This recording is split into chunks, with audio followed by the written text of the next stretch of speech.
Bonjour, c'est Jay. Donc aujourd'hui, premier épisode de notre série G44 sur le Glock 44. Pas de présentation de l'arme dans cette vidéo.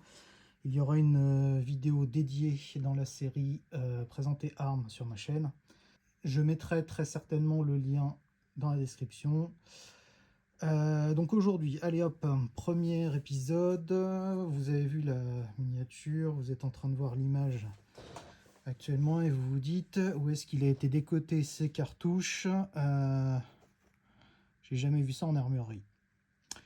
Je vous rassure, ces cartouches sont très faciles à trouver parce que ces cartouches en réalité ce sont ces cartouches. Voilà. Donc ce sont des Winchester Super X 36 grains plated copper hollow point. On a tendance à les nommer de manière abusive les Winchester 235. 235, c'est le conditionnement, c'est le nombre de cartouches qu'il y a dans la boîte lorsque vous les achetez. Elles existent en 222, 235, 333, 555 et 525. Donc 5 références différentes. Ce sont toutes les mêmes cartouches, c'est-à-dire c'est mocheté. Oui, ça fait le point. Oh, ça fait le point, c'est bien. Donc, comme vous pouvez voir, c'est ultra super moche. On dirait un rat taupe qui a été fourré son groin dans le réacteur numéro 4 d'une certaine centrale ukrainienne un beau jour de mai 86. Parce qu'en fait, les Américains utilisent plutôt que de la graisse pour leurs cartouches de 22 un vernis sec qui se liquéfie lors du tir et qui assure la lubrification et le nettoyage du canon. Ouais, parfois elle tourne un peu, c'est vraiment super moche. Je vous assure que j'ai pas acheté ces cartouches pour faire de la performance, et pourtant dans toutes les armes où je les ai testées, elles m'ont toujours donné des résultats très corrects. Alors des résultats très corrects pour du tir de loisir. Vous gagnerez pas les Jeux Olympiques avec ça. Vous gagnerez pas les Jeux Olympiques avec un Glock 44.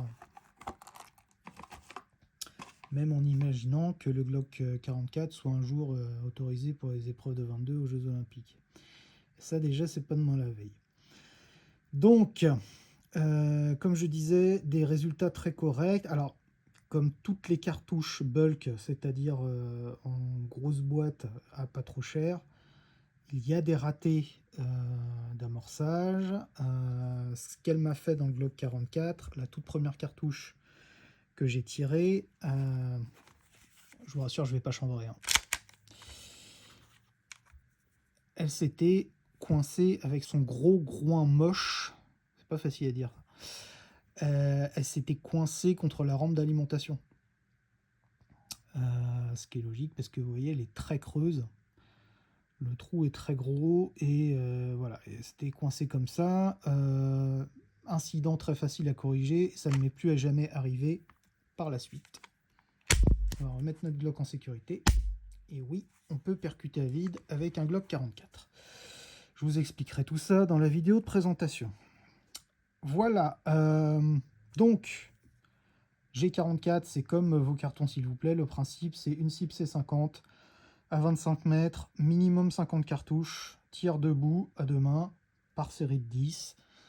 Je dis minimum 50 cartouches parce que je sais que certains d'entre vous sont très friands de tir sur appui.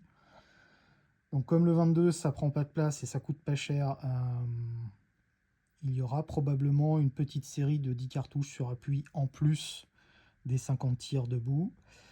Et j'ai pris la version filetée, donc si vous êtes sage, il y aura très certainement quelques tirs au silencieux. Voilà, donc ça c'est tout simplement une boîte de CCI Stinger qui était vide. J'ai refait l'étiquette en fait sous Illustrator, donc j'ai repris ce graphisme là. Bon, on voit que c'est pas les mêmes polices, c'est pas les mêmes couleurs. Voilà, mais au moins ça me permet de pas trimballer la grosse boîte qui fait du bruit au club, et surtout la grosse boîte qui peut très facilement s'ouvrir dans le sac et en foutre partout. Voilà. Donc 5 minutes 18 d'intro, c'est pas possible. On file au club, j'arrête là, on y va, à tout de suite. Salut.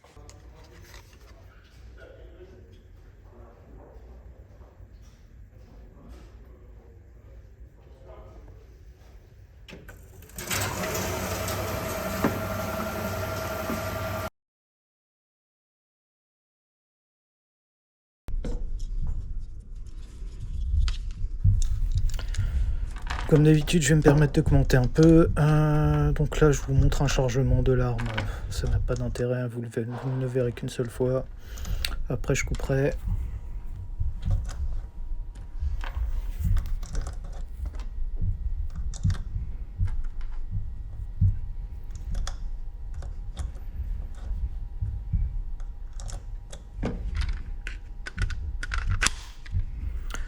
On est parti pour la première série de 10.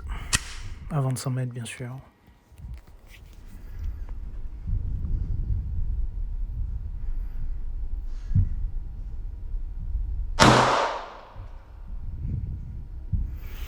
Donc là, c'est une petite erreur d'appréciation de visée, hein. C'est pas encore très grave.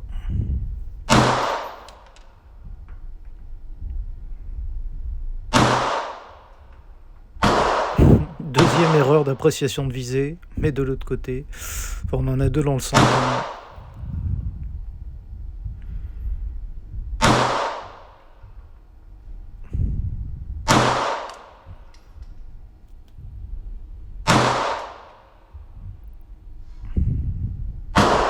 Mais ça écarte un peu quand même. On va pas se mentir.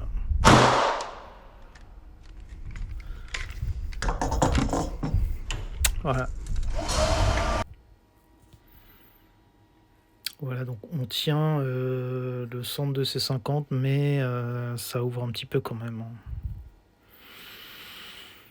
Encore une fois, c'est une munition d'entraînement et de formation des tireurs novices.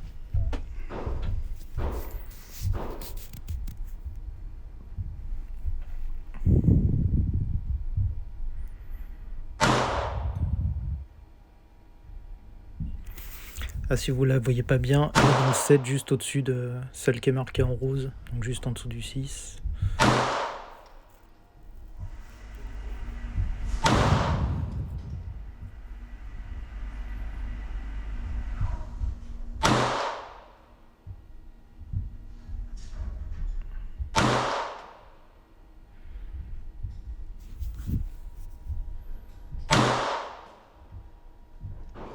Ah, stovepipe. Et un premier stovepipe. Ah, bravo. Ça arrive avec ce genre de cartouche, hein.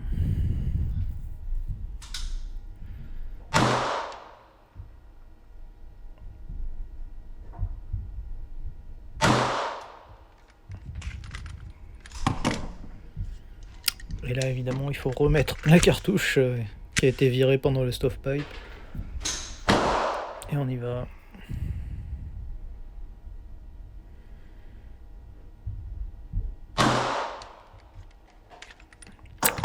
Voilà, bah tout tient dans le centre de ces 50, hein. Après, évidemment... alors là, oui, non seulement il y en a une qui était juste au-dessus du 7 en rose, et puis il y en a une deuxième qui s'est mise dedans, du coup j'arrive pas à la repérer. Mais il y en a bien deux dans le 7 là-haut. Normalement, vous allez mieux le voir sur Target Scan. Voilà. Il y a deux cartouches très proches, donc ce qui nous fait 3 impacts très proches. C'est pour ça qu'à partir de la série numéro 3, j'utilise une cible réactive, parce que sinon ça va pas être possible, hein. Franchement, le 22, c'est une galère à voir déjà. Alors, ah tiens. Donc ça, c'est le défaut du chargeur du Glock 44. J'ai l'impression que ça arrive surtout quand le chargeur est sale, parce que ça ne m'était pas arrivé depuis que je le possède. Là, c'est la première fois. Et c'est vrai que j'ai nettoyé ni l'arme ni le chargeur depuis de nombreux mois, dirons-nous. Enfin bon, ça se corrige très facilement.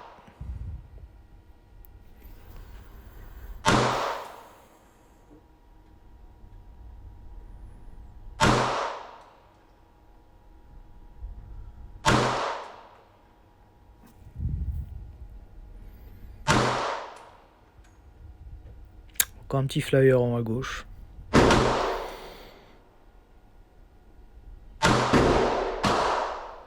Après, ça reste correct. Hein, faut pas...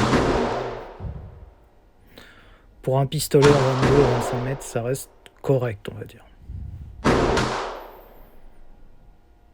2 stovepipe.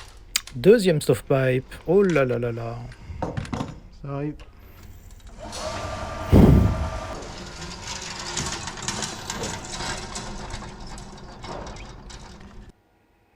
Voilà, il y a juste un petit coup en haut à gauche là. Alors le stovepipe a eu lieu sur l'éjection de la dernière cartouche, du coup effectivement c'était vraiment pas grave. Voilà, bon comme je disais, on tient le centre pour de l'entraînement, de la formation des tireurs novices, ça va, mais vous ne gagnerez pas les Jeux Olympiques avec ça, hein, c'est clair et net.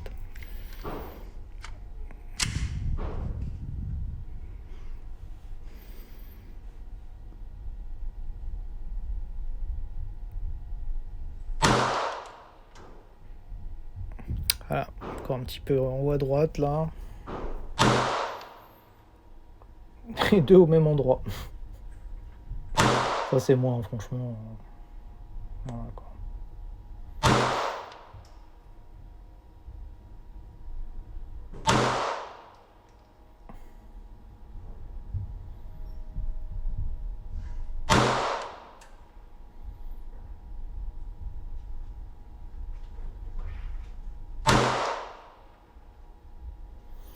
Comme quoi, quand on se concentre, ça reste un peu propre quand même.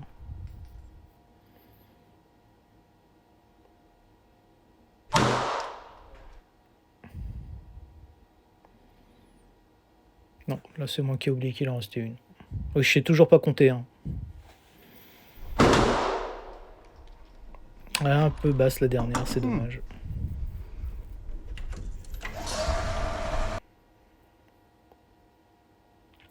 Deux à droite, une un peu en bas, le reste est relativement correct. Hein. Toutes les balles dans 21 cm. Bon. Et on se fait la dernière.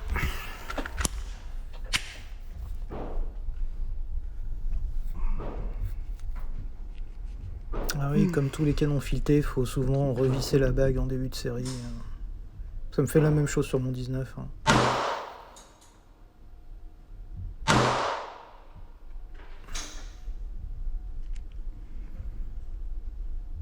Alors, je suis désolé pour ces mouvements de tête. Il faut bien que je vois où je suis.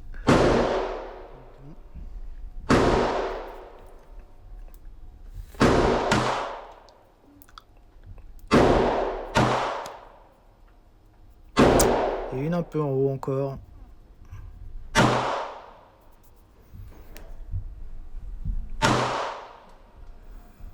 Ouais, pour former un jeune qui débute. C'est une cartouche un peu correcte. Bon là, en haut à gauche, vraiment pas beau.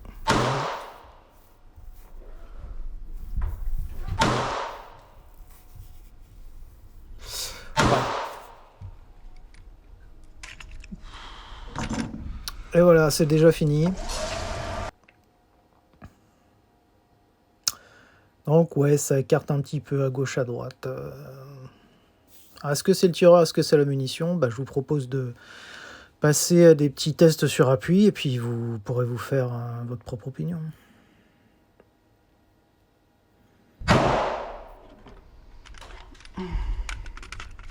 Alors, le problème des tirs sur appui, c'est que là j'ai fait la bêtise de laisser ma caméra cible sur la même table. Ce qui fait que ça vibre beaucoup puisque le moindre mouvement sur la tablette, ça... Ouais, c'est mieux. Et ajuster le tabouret. Le moindre mouvement, comme vous pouvez le voir, ça vibre. Alors normalement, lors des tirs, ça va un peu mieux. Mais là, c'est vrai que c'est pas agréable pour moi. Accessoirement, j'ai oublié de changer l'angle de ma caméra, ce qui fait que je vois que mon flingue, et pas trop la cible au loin. Alors là, vous allez voir que tout va être un peu à droite. C'est pour ça qu'à mon avis, les tests sur appui ont une utilité limitée. Parce qu'on croit que c'est la panacée pour juger de la précision d'une arme et d'une munition. Et en réalité, ça décale un peu tout en fait. Parce que la visée de mon arme est faite pour tirer à deux mains debout et pas sur la tête.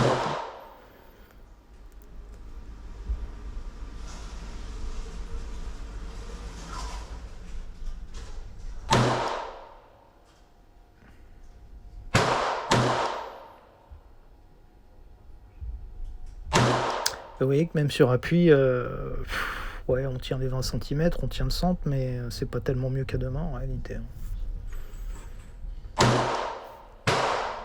Donc qu'est-ce que c'est le tireur? Est-ce que c'est la munition? Faut être clair, la munition joue un peu quand même. C'est pas fait pour faire de l'ultra précision, en tout cas dans un Glock 44.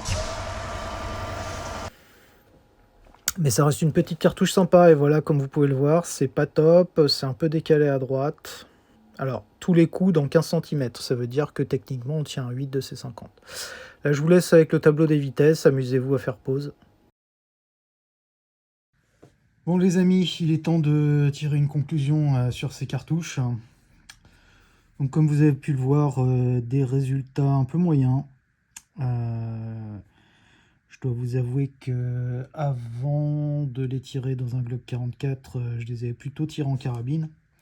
Et à mon avis, c'est ce pourquoi elles sont prévues.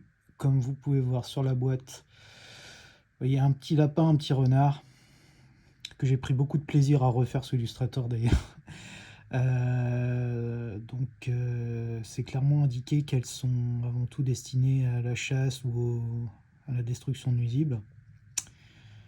Donc déjà à mon avis plutôt prévu pour être tiré en carabine et pas tellement en pistolet. Vous pouvez voir la vitesse revendiquée 390 mètres secondes. Vous allez voir le tableau des vitesses que j'ai mis juste avant dans cette vidéo. On est sur du 325 mètres secondes. Ça avait été confirmé avec une autre série de 50 coups que j'avais fait auparavant. Donc 325 mètres secondes dans le canon d'un Glock 44.